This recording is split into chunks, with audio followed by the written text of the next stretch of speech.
soit-il, une personne m'a demandé comment répondre à cette stratégie du diable, cette stratégie subtile qui consiste à montrer des ennemis extérieurs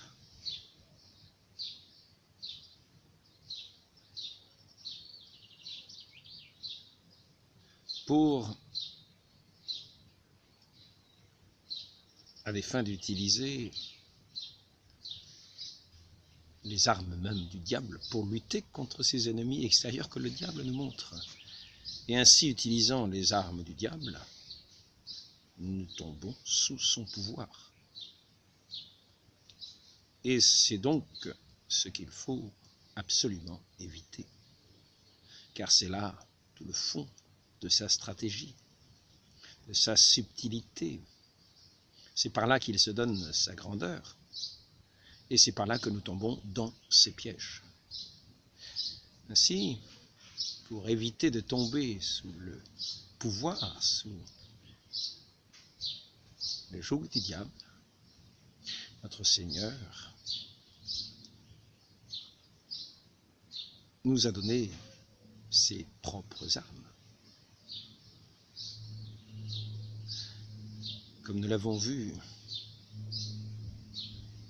l'arme principale de la victoire, l'arme de la victoire que le Christ a utilisée en venant dans ce monde, c'est la croix, où toutes les forces de l'enfer se sont déchaînées sur lui pour vaincre le Christ et n'y sont pas parvenus, car l'amour du Père, l'amour est plus fort que la mort. L'amour, ce Dieu qui n'est qu'amour, justice, bonté, est plus fort que la haine qui cependant, vaincue, demeure dans la haine. Donc elle ne veut pas se laisser vaincre par l'amour.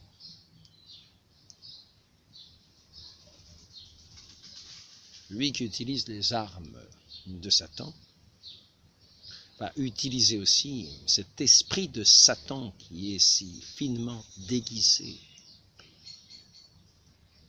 dans toutes les puissances de ce qu'on appelle le monde et qui tout entier est sous le péché, sous le joug de Satan, du prince de ce monde. Et ainsi, pour parer à la stratégie du diable, il ne faut pas prendre ses armes. Il ne faut pas entrer dans son esprit, mais plutôt dans celui qui est notre chef que nous avons choisi, savoir écouter sa parole, avoir foi en sa parole, au point de la tenir pour absolument vrai, et nous y tenir coûte que coûte, fermant l'oreille à toutes les suggestions de la stratégie du diable, qui, dans son action, se montre impitoyable pour ceux qui vont le servir, impitoyable dans les destinées finales, où ceux qui l'auront suivi n'auront comme règne que le règne de la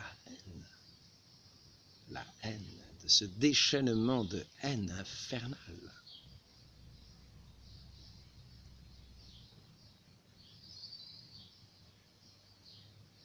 De ce monde infernal qui a rejeté tout ce qui était de Dieu, c'est-à-dire l'amour.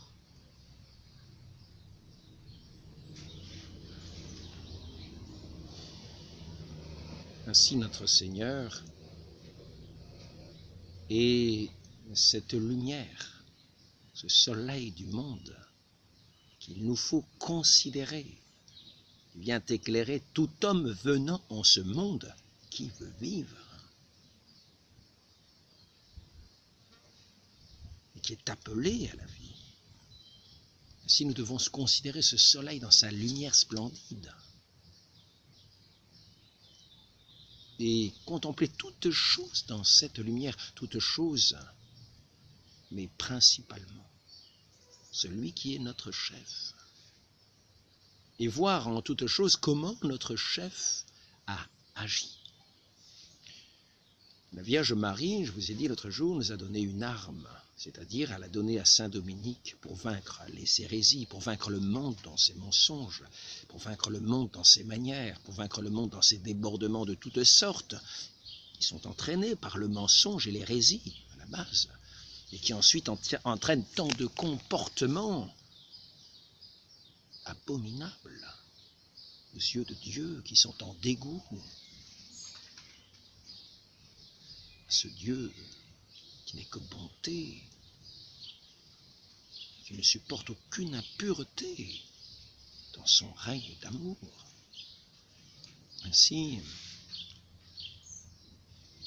nous devons être toute lumière dans ce règne de Dieu. Et cette lumière, c'est cette lumière que nous recevons du Christ quand nous le contemplons. Non seulement pour le contempler et nous ravir ici-bas comme on se ravirait de gens qui contemplent le soleil de cette terre et qui se font dorer à la lumière du soleil de cette terre. Non, non. Nous contemplons la lumière du monde, la lumière de tout homme venant dans ce monde. Nous la contemplons de tout notre cœur, de toute notre âme, de toutes nos forces. Nous la contemplons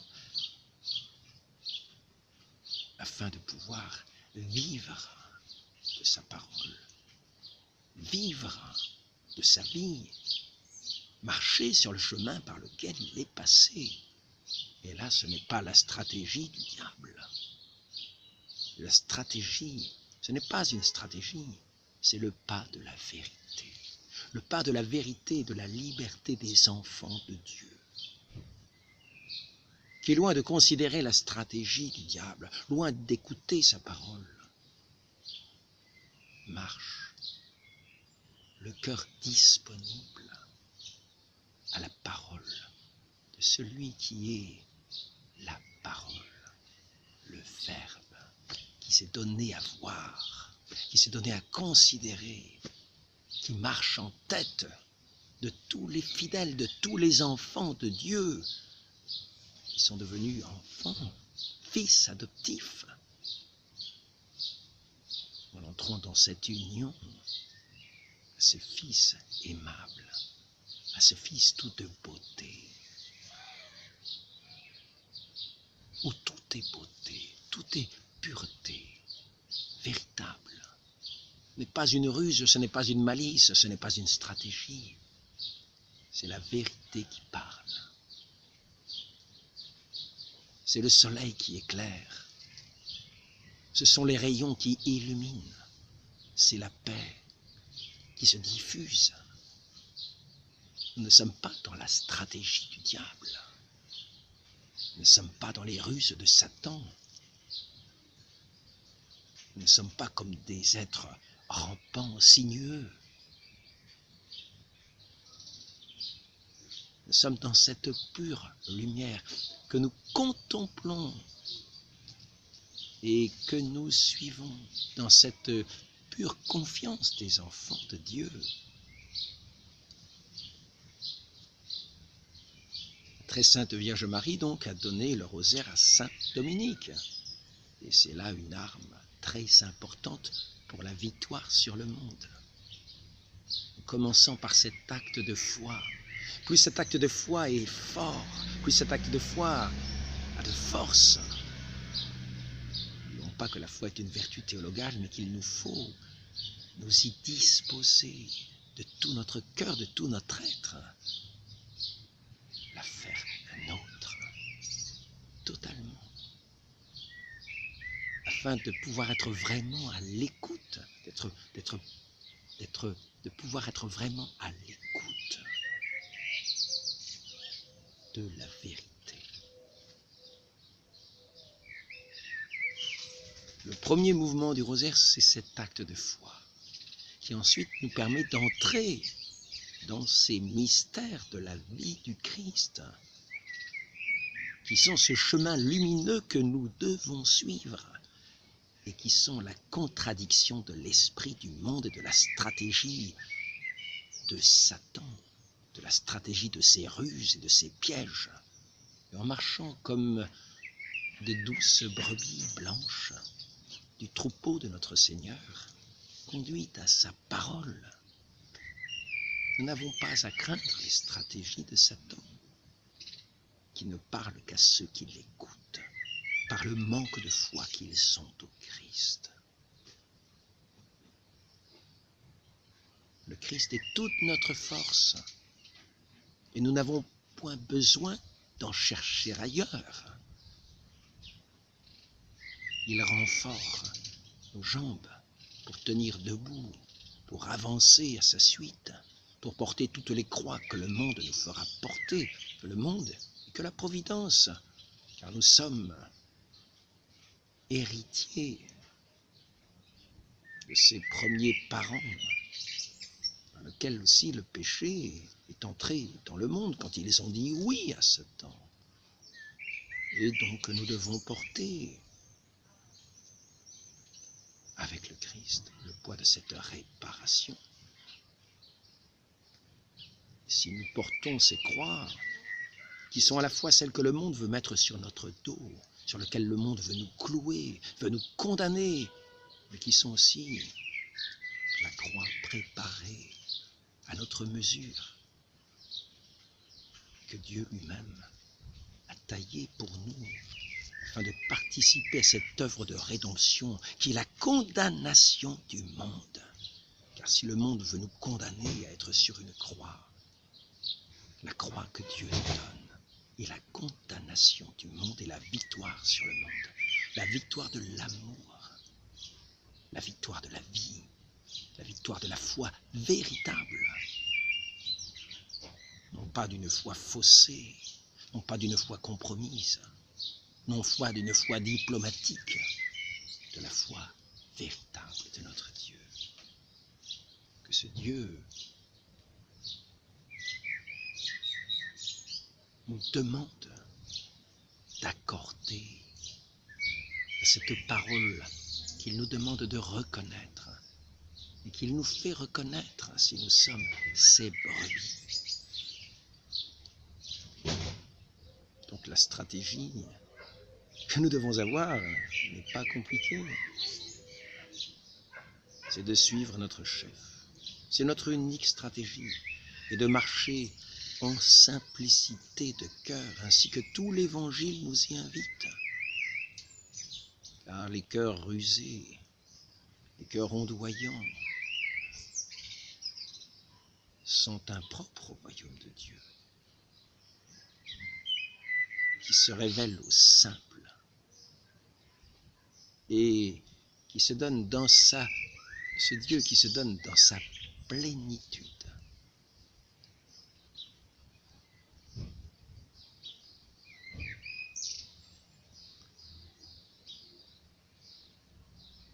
Il ne nous faut pas chercher de détours, mais éviter les détours.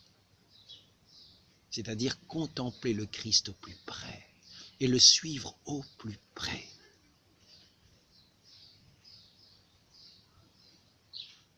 Bien sûr qu'il y a quelquefois des guerres physiques à mener.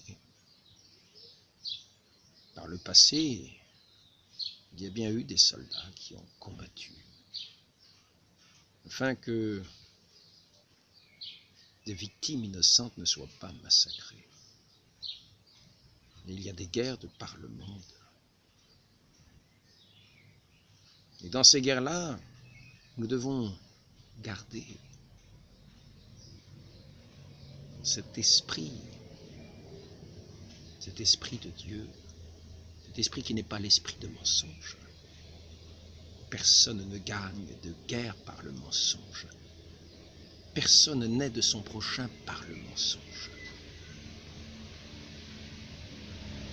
S'il y en a qui sont prêts à anéantir le monde en utilisant toutes les armes, tous les mensonges, tous les compromis, ceux-là sont de la stratégie du diable. Nous devons battre avec l'innocence que Dieu veut mettre en notre cœur, veut rétablir en notre cœur.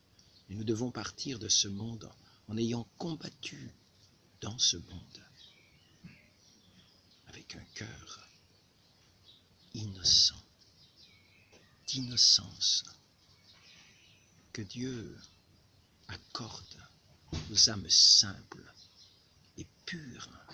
Il a purifié par le baptême de son sang, auquel nous combattons, auquel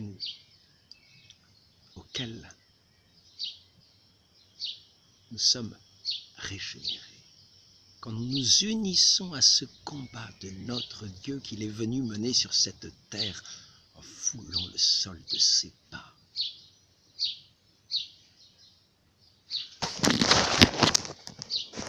Il y a des rayons célestes, mais qui quelquefois éblouissent. Et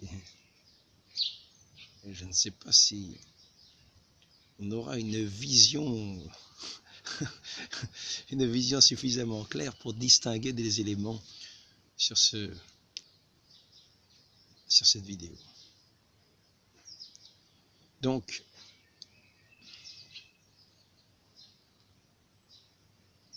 pour cette personne qui me demandait comment faire, que faire, la Vierge Marie nous le dit. On entre dans les mystères du rosaire par le credo, par cet acte de foi en notre Père, dans la Sainte Trinité, pour la plus grande gloire de Dieu. Et c'est là la victoire sur le monde. La victoire sur le monde, c'est notre foi. C'est ainsi que il nous est dit dans Saint Jean, dans cette parole divine exprimée dans l'Écriture, sous la plume de Saint Jean. La victoire du monde, c'est notre foi. Et après cela, dans cette foi, nous contemplons tous les mystères de la vie de Christ. Et c'est sur son chemin que nous devons avancer. C'est ainsi qu'il ne s'agit pas, quand on entre dans cette vie de foi, dans cette vie de relation à notre Dieu pour sa plus grande gloire, c'est ce mouvement du cœur, cet échange du cœur avec Dieu. C'est là toute notre stratégie. Ce n'est pas la stratégie, c'est la simplicité des enfants de Dieu, de ces créatures de Dieu, qui sont victorieuses dans leur union à leur Dieu, qui participent à cette gloire de Dieu. Alors, après cela, il nous faut considérer les mystères, comme je l'ai déjà dit. Ces mystères, il faut nous y arrêter quand nous disons le rosaire. Si nous en avons l'occasion, méditons ces mystères. Arrêtons-nous avant de dire une dizaine du chapelet. Considérons tous ces mystères qui se passent devant nos yeux lorsque nous disons notre rosaire. Mystère de l'incarnation de notre Dieu, de ce Verbe éternel qui se fait homme dans le sein de la très sainte Vierge, sous l'action du Saint-Esprit, dont il est conçu dans le sein de la Vierge par l'action du Saint-Esprit. Arrêtons-nous 1 minute, 2 minutes, 3 minutes, 5 minutes, 10 minutes, 1 heure. Arrêtons-nous tous les jours sur ce mystère. Et adressons-nous à la très sainte Vierge Marie, à laquelle cet ange a daigné s'adresser. Elle qui s'est déclarée la servante du Seigneur, ayant toute confiance en elle, et adressons-nous à elle. Voilà notre stratégie face à la stratégie du diable. Soyons les enfants de Marie. Et c'est comme cela que nous écraserons la tête du serpent et que nous marcherons sur cette terre où chaque pas sera un triomphe de Dieu, une louange à son nom et une défaite de Satan, de cet être infernal qui rejette à chaque pas, à chaque parole, à chaque haleine, cet amour de Dieu et qui voudrait nous écraser dans ses séductions. Il broie tous ceux qu'il séduit. Ne soyons pas séduits par lui, mais ouvrons nos yeux à la lumière de Dieu, de son Christ. Et sachons bien que dans ce combat, toute la cour céleste nous accompagne. Et la toute-puissance du Saint-Esprit vient habiter en nous. Ayons cette foi.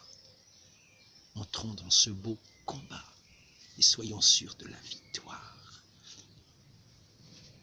C'est très sainte Vierge Marie, ce que nous vous demandons en ce jour. Ainsi soit-il. Au nom du Père et du Fils et du Saint-Esprit, ainsi soit-il.